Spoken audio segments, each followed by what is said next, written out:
Hello, and welcome to Michigan and Other Mayhem, the show about Michigan, murder, mysteries, histories, and other mayhem from around the world. Your hosts are Allie and Jen. Okay, Jen, let's do this thing. Allie? Jen, are you there? Allie? Yeah, I'm here. Yes. Can you hear me? I can hear you. Holy moly. So are you at the lake house right now? Yeah, and I have the phone outside, my cord running through the door. I'm sitting on the floor. I thought, oh, I could record outside. And then I thought, no, these people will think I'm weirder than I already am. Oh, I get it. Well, I always think about so I record in our spare room, and I always wonder about the neighbor on the other side of the wall and all the shit they hear me saying. Yeah, they're probably only catching like murder, him. Right? And every now and then my uncomfortable laugh, because I laugh when we talk about murder because I'm not comfortable. And I was talking to someone was talking the other day about people who laugh when they're uncomfortable, like, oh, that's disrespectful. And I was like, I do that. I laugh when I'm uncomfortable. It's just like a nervous reaction. You know what I mean? You just laugh when something comes up and you're not comfortable talking about it. You just laugh. It's not that you find it funny. And they were like, blah, blah, blah, and I was just like, whatever. It's not a comfortable laugh, motherfucker. I don't sound joyous. Right. I laughed literally at my own father's funeral at one point when I was uncomfortable. Truly. I was like, I laughed and then I was like, oh, I'm going to pay for that one. Yeah, people do that. Yeah, I really do laugh when I'm uncomfortable. Like I talk about when your brother had a vasectomy and it looked terrible. And even the nurse was like, oh my God, that's a lot of bruising. And I laughed and someone's like, why do you think it's funny? I'm like, I don't think it's funny. I'm uncomfortable that my husband's entire nutsack is purple. Okay. I don't know. So I laugh because I don't know what else to do. Okay. What do you want me to do? Cry? Right. Or holding frozen peas up to it. What do you want me to do?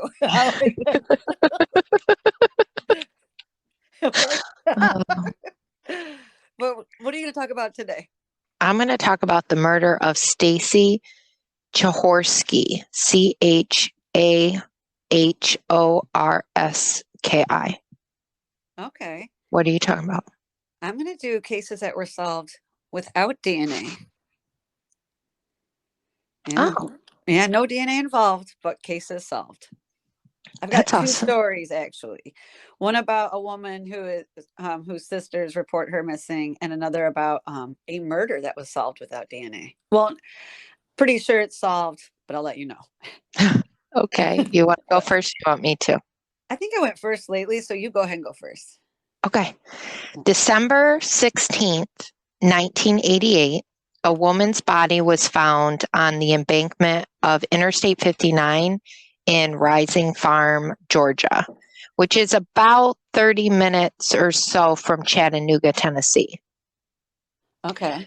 During the investigation, they believe the woman was not killed there, and there was no identification. They estimated her at about 25 to 35 years old.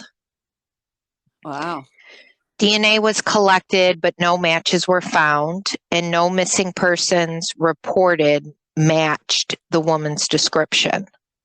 So the case went cold, and over the years, the case would be revisited. In 2000, they sent DNA to the FBI, no match. In 2015, they did a clay rendering of the woman, still no solid leads. On March 24th, 2022, may I just say something? I am so proud of them for still going. You know what I mean? Right. And for trying different things. They tried this, they tried that, they try a bigger search, they try a clay bust. You know what I mean? Yeah, and they went even further. Okay. So on March 24th, 2022, the mystery of who the woman was would be solved. The woman was Stacy from North Shores, Michigan. Based on MLive News reports, Stacy was reported missing in 1988 at the age of 18. Oh. So I thought that was interesting. Did they why they thought she was 25 to 35 then? I couldn't figure it out. But okay. If it was closer to now, yeah. I would say I can see where they could get it wrong, because I just think kids nowadays look a lot older. I feel like when I was younger, I looked 18. Right.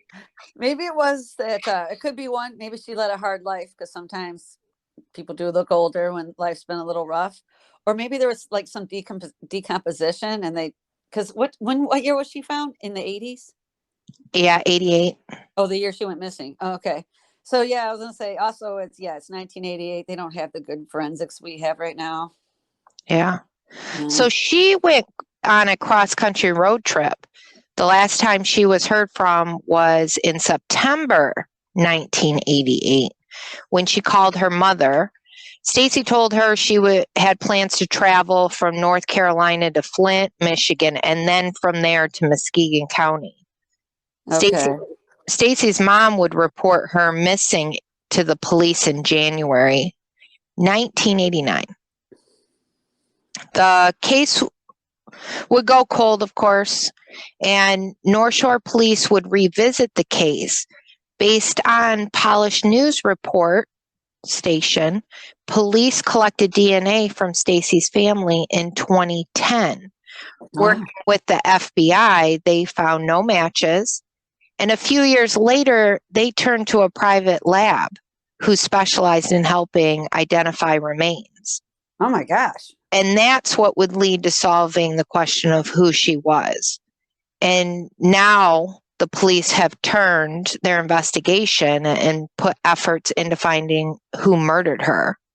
Honestly, this is the most I think I've ever called in all the times that we've done this, which is over 100 times, of to both the police and the family putting in all this effort trying to find their lost, family member. Like, wow, they've done a lot.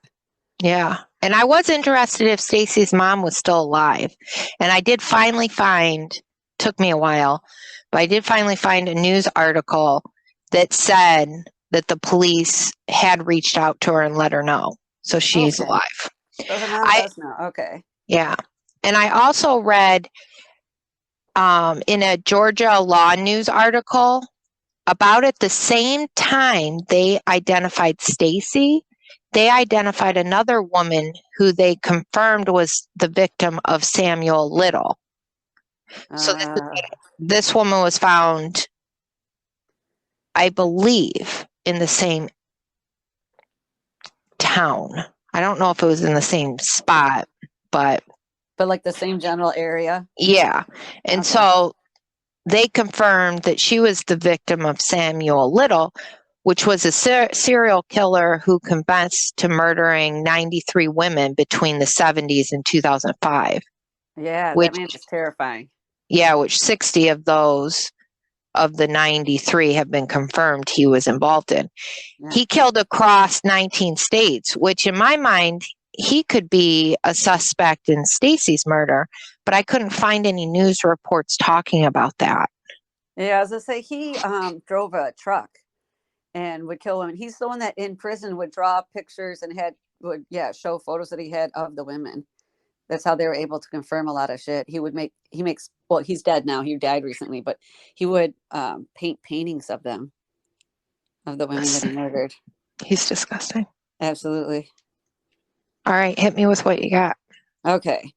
I have got my information from Newsweek, Fox 59, lawandcrime.com, and krcrtv.com. So it starts with the first one I look into is Marilyn McMichael. And she was a citizen of New York City in the state of New York. And she lived in the South Jamaican houses in Queens. She was 54 years old in 2020. The building was owned by the New York City Housing Authority, and Marilyn lived on the 7th floor. So let me just explain this because it comes up later. So Marilyn grew up in the foster system. And when she was a teenager, she lived in a foster home with two parents. Now, they did not adopt her, so they're not her adoptive parents, but they're her foster parents. She eventually ages out of the system. And in that foster home, she was raised with 4 sisters, 2 of them being Simone Bess Jones and Shamar McElrath. Now, Marilyn had grown up with the 4 girls in the home, and they all age out of the system. They're not adopted. They are not legally bound to each other, and they're not blood relatives. Okay, I'm just making sure because this really plays into later when they go to look for them. The police are like, you guys are not actually related. So according to the two sisters, Marilyn had a history of what they referred to as emotional problems. And in June of 2020, Marilyn's sisters said that they had talked to her and she expressed that she wanted to go to the hospital. And her sisters believed her to be manic because when they said emotional problems, she's bipolar, is what they're trying to say. And they explained to her that due to the pandemic, it's really hard to go to the hospital, be part of hospital intake. So later on, Simone and Shamar would go to Marilyn's apartment door after their phone conversation and they knock, but she doesn't answer. And this wasn't abnormal behavior for Marilyn. She is, her sisters claim that she's gone years without contact with them before, but they are kind of worried because she said she wasn't feeling well. And even though she sounded healthy, they're worried. Mhm. So time continues. Another year goes by, and now they're really concerned about Marilyn. It's like, okay, it's been a year. So January 26, 2022, the sisters file a missing persons report for Marilyn McMichael. They had called 911 and they were later met with an employee at the housing authority. And the housing employee was able to determine that Marilyn had not paid rent in a year. Okay. But the pandemic's going on, so they're not doing the rent thing. And at first, the police told the sisters that they could not file a missing person report on Marilyn because they were not legally adopted together and they were not next of kin.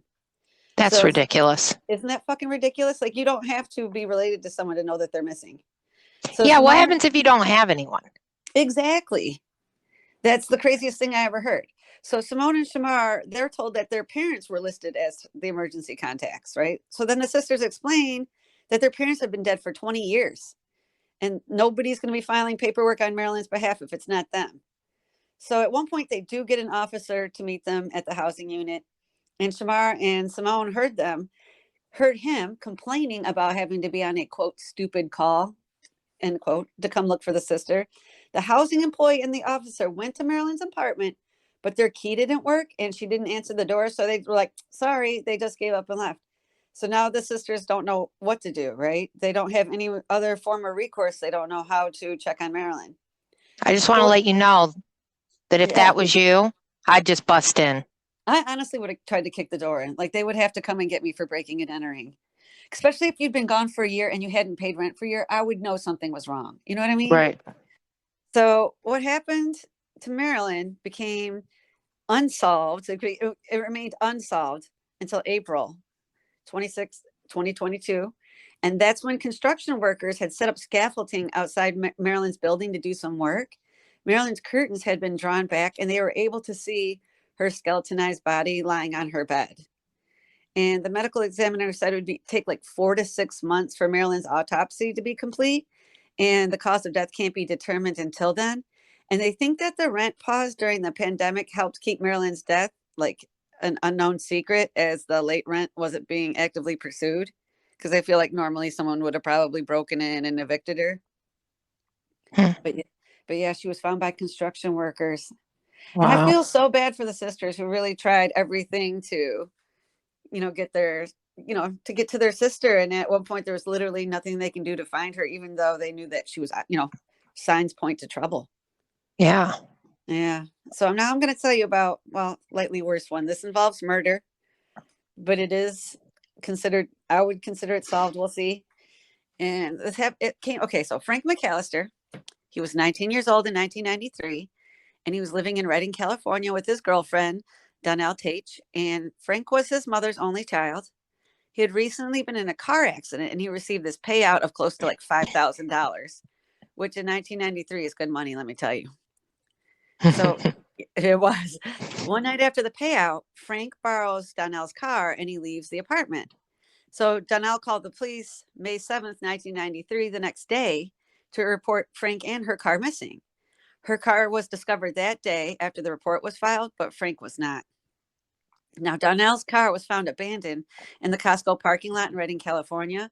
It had a large amount of blood on both the interior and the exterior of the vehicle. And police looked into who were the last people to be seen with Frank. Frank had been seen with Brian Hawkins, who was 19 at the time, and a brother and sister. Shanna Culver was 17 years old in 1993, and her brother Curtis Culver was 21 years old. When investigators interviewed the three people, they claimed that Frank had given them a ride and he dropped them off at Waterwork Parks. Frank then drove off and they never saw him again. And without any further information, the case goes cold. April 13th, 1994, a hiker found skeletal remains near Grace Lake, and they were determined to be Frank's. And an autopsy reveals that his throat had been cut. But still, after that, no further progress on who might have done it.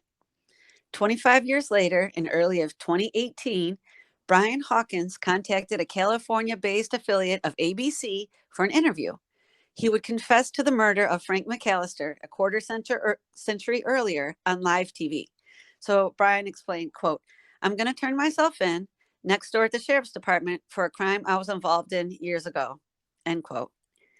So Brian explained that his religious faith and sense of guilt pushed him to confess. So he believes that confessing to the murder is the closest thing to right that he can do now that the murder has occurred.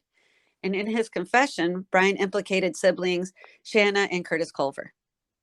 So according to testimony, the three of them heard that Frank had a lot of money and that he was looking to buy a large quantity of meth so that he could turn it around and sell it for a profit. Now, Brian, the original confessor, said that they were going to take Frank to Shingletown for a pickup when Shanna brought up murdering Frank and taking his money. Now, he didn't believe her initially, even when Shanna showed Brian that she was carrying a knife. So Brian thought she might try to stab him if they robbed him, but just not kill him. He didn't think that killing was on the table. The four of them pulled over and talked for a few hours, and then they attack him. So Shanna gives the knife to Brian, but it's ultimately Curtis who stabbed Frank first with a different knife when they sat in the car. Curtis stabbed Frank in the neck while he was sitting in the driver's seat. Frank gets out of the car, he walks a few feet, and then he goes down on his back. And it's then that Brian straddles Frank and he repeatedly stabs him in the neck with the knife that Shanna gave him. Shanna and Curtis stood there until Brian stopped. And when Brian did stop, he believed that Frank was dead. But Curtis still pulls Frank's body across the ground and in front of the car where he drops a large rock on his head. The three, I know. It is just so terrible. And I feel like, Frank didn't do anything. You know what I mean? Right. The three murderers then climbed into Frank's car with Brian at the wheel and they drive off. They left the car in the Costco parking lot where it'd later be found. And the three of them then took a taxi cab back to Curtis's apartment. So Curtis and Shanna had taken the money off of Frank. And when they gave several $100 bills of that to Brian, there was blood on the money. And during the interview, Brian was like often emotionally upset over the murder. He was shaking and crying at times, and he does turn himself in immediately. When investigators follow up with Curtis and Shanna, their stories mostly matched. So Curtis claims that he was not the one to initially stab Frank. Curtis said that Frank started acting up in the car and that he held the knife out to Frank in fear and that Brian pushed Frank's neck forward onto the blade. Yeah, he was just holding it out. It was Frank that did it. Brian pushed Frank's neck. Yeah. So Curtis said, though, he dropped the rock on Frank's head as a mercy killing, just in case he wasn't already dead. He didn't want Frank to suffer. He also claimed that it was Brian who took the money and divvied it up. Now, Shanna, she confesses to nothing. She is keeping to the original story, which is the three of them were dropped off by Frank, and then he was murdered by somebody else. And due to Shanna being 17 at the time of the murder, her case is being processed by the juvenile court system. So right now, Curtis Culver is facing up to 35 years in prison, with Shanna Culver being eligible to serve 20 years in prison. And Brian Hawkins is looking up to 25 years in prison. And they should each be sentenced sometime in 2022. Wow. I know, isn't that crazy? That would have gone unsolved if not for Brian Hawkins' guilt. Right. I didn't realize that years later, if you did a crime when you were underage, that you still go through that part of the court. Go through the juvenile court system. I know. But I thought they must be used to this. It must, this can't be the first time someone, you did something as a kid and an adult and you get caught as an adult. You know what I mean? Right. I would just. We think it's weird because we don't really see it, but I'm sure you know what I mean? Yeah, it's interesting that, okay, you got two people here telling the story. Their stories are similar. And then you're just almost going to go, nope. I know. They're both wrong. Yeah. I don't know what they're talking about. That's not what happened. Yeah. And actually, for my next one, I'm going to tell you about another case solved. It's actually without DNA. It was a kidnapping and most likely a murder case that these guys get together decades later to solve their friend's kidnapping. And I'm swooping in with the Dearborn Heights, Michigan serial killer. Oh, okay. Okay. All right. Well, I will talk to you later. All right. All right. You have a good one. You too. Bye. All right, bye.